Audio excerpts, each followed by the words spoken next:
Hello there everyone, it's the Flame of Insanity here, and today we're going to be making a commentary on 8363 MTR, who I will be referring to throughout the rest of this video as just MTR, because that name is a pain in the behind to pronounce.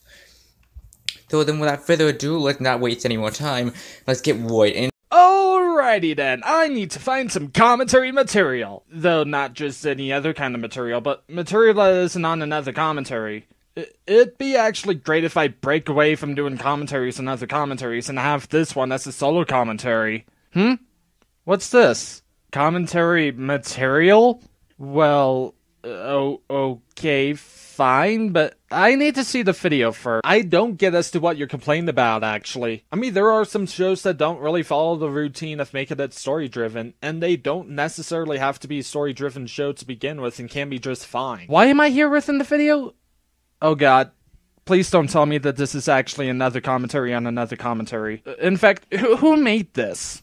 Alright then, that clip legitimately confused me because the clip blended in so well to the rest of the video, and plus you didn't exactly differentiate your voice since then, so then it kind of just sounded like you were recapping a point from beforehand, and you just kind of changed your avatar on a dime, which I know that you didn't do now, because you specifically referenced the fact don't care about storytelling anymore these days. I don't get as to what you're complaining about, actually. I mean, there are some shows that don't really follow the routine of making it story-driven, and they don't necessarily have to be a story-driven show to begin with and can be just fine. I mean, look up shows such as Ed, Edd and Eddy, as well as Courage the Cowardly Dog. Or even the earlier seasons of SpongeBob SquarePants, for example. Objection! Ignoring Courage the Cowardly Dog as it is a horror cartoon. Alright then, so keep that counter in mind, because it's kind of confusing. I'm trying to find out where exactly it's pinpointed, because it doesn't tell the point of the counter until near the very end of the video. 12, also known as Nick Turtles, is the biggest disappointment since my chain-smoking great-grandma. Powerpuff Girls 2016 is the biggest disappointment since my son. Alright then, so firstly, I'm going to have to explain what that counter is for, since that you had to do it at the end of the video. That counter is for all of the jokes that he stole from other YouTubers, like for instance The Escapist and now Rebel Taxi. Dude, why wouldn't you explain that at the beginning of the video, since that seems to be a crucial part of the video? Or better yet, when it started appearing. Overall, it just kind of seemed odd and disjointing the entire thing. Be surprised if part of the reason why he hated the reboot version is because it's under Nickelodeon, and Nick is part of Viacom. Like, I understand that you don't like Viacom, but come on, there's honestly gotta be other shows that are actually good within Nickelodeon. Like, take Loud House, for example. That's honestly been getting some positive reception. Hell, people told me that the newest season of SpongeBob SquarePants is actually getting good again, and Harvey Beaks has also been getting some positive reception. Just for now.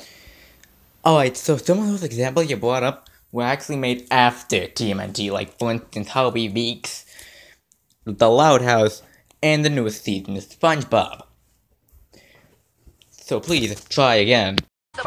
Alright! But this sadly has its drawbacks, which hurts many an aspect of the show, one of which being Irma Langenstein. Loosely based on her Fred Wolf series counterpart, she's dorky like Donnie, but more deadpan and down to earth. She isn't afraid to admit her feelings and give input on a situation. She just says what she feels with no regrets in her mind. She appeared in an episode or two before we got a glimpse of her true potential in A Chinatown Ghost Story. We know your home skips, pick up the phone skip. Quick question. Why did you immediately follow it up with another skip card? And yes, he did use a skip card before that one. Which seems kind of pointless, honestly. Why couldn't you just point out that small clip instead of, pointing in two skip cards, one after the other? Actual fuck you part with the logo showing up thingy right here. That part right here? Yeah, I'm adding another one for the counter. Almost 10 years without a new game. I've been waiting for you to come home, baby. Guess we'll have to make our own. Don't get me wrong. bro, amigo. Quick question. This is gonna be like real quick. What was the point of that? Thinking you could have just pointed out, the first time that showed up. Kind of like your little counter thing, which by the way, you still haven't explained about yet. Dude, it just kind of sounds like you're bringing in the counter for no apparent reason other than, whoop, we need this meme here. So it's then final thoughts time. Whew, boy, where to begin? Alright, so a lot of this video just kind of felt, kind of iffy when it comes to the scripting. Not to mention of the fact of you don't explain crap when it comes to the counter. Thinking of the fact of you just kind of play random media clips that don't serve anything until the overall end. Which, by the way, thanks a lot for not explaining the counter until the very end of the video. If you're going to sing add a counter, then please at least explain what it's used for at the end. Or at the beginning, or when it's introduced at all. So then, this has been the Flames of Insanity. This has possibly been my longest commentary. And as always, I will see you guys in the void.